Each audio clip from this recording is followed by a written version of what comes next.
ወፂኡ ከዓ ከም ታልማዱ ናብ ደብረ ዘይቲ ከደ እቶም ደቂ መዛሙርቱን ሰዓብዎ ኣብታ ስፍራ ምስ በጽሐ ከዓ ናብ ፈተና ከይተኣትዉ ጸልዩ በሎም ንሱ ከዓ ካባታቶም ዳርባ እምኒ ዝኣክል ርሒቑ ተንበርኪኹ ኣቦይ ፍቓድካ እንተኾይኑስ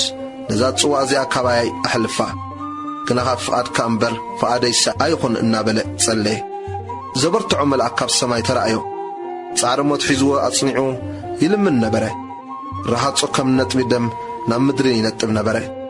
መጸ ደቂሶም ከዓ ረኸቦም ንጴጥሮስ ድማ ስምዖን ደቂስካዶ ሓንቲ ሰዓት ክትነጥሕዶ ኣይከኣለካን ናብ ፈተና ከይተኣትውን ቁሑት ጸልዩን መንፈሲ ተዳልዩ ኣሎ ስጋ ግና ድኹም እዩ በሎ ከም ብሓድሽ ከይዱ ድማ እቲ ኢልዎ ዝነበረ ቃል ጸለየ ተመሊሱ ከዓ ዓይንቶም ባዕዚዙ ነበረ እሞ ካልኣይ ደቂሶም ረኸቦም እንታይ ከም ዝምልስሉ ከዓ ኣይፈልጡን ነበሩ ሳልሳይ መጺኡ ከዓ ደጊም ደቅሱ ዕረፉውን ይኣክል እታ ሰዓት በጺሓ እንሆ ወዲ ሰብ ኣብ ኢድ ሓጣን ክትሓዝ እዩ ተንስኡ ንኺድ እቲ ዘትሕዘኒ እንሆ ቀሪቡ ኣሎ በሎም ንሱ ክዛረብ ከሎ እንሆ ብዙሕ ህዝቢ መጸ ካብቶም 12 ይሁዳ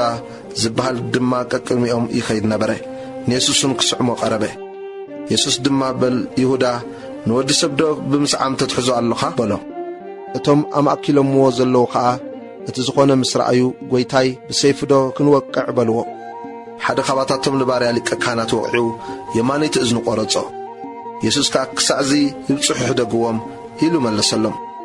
እዝኑ ተንኪውን ኣሕወዮ ሽዑ የሱስ ነቶም ህዝቢ በሎም ከም ንኸታርዶ ኣስያፍና ባትርን ሒዝኩም ክትሕዙኒ ወጻእኹም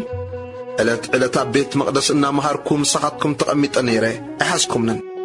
እዚ ኩሉ ግና እቶም መጽሓፍቲ ነቢያት ምንቲ ክፍጸሙ ኮነ ሽዑ እቶም ደቀ መዛሙርቲ ኩሎም ሓዲጎምዎ ሃደሙ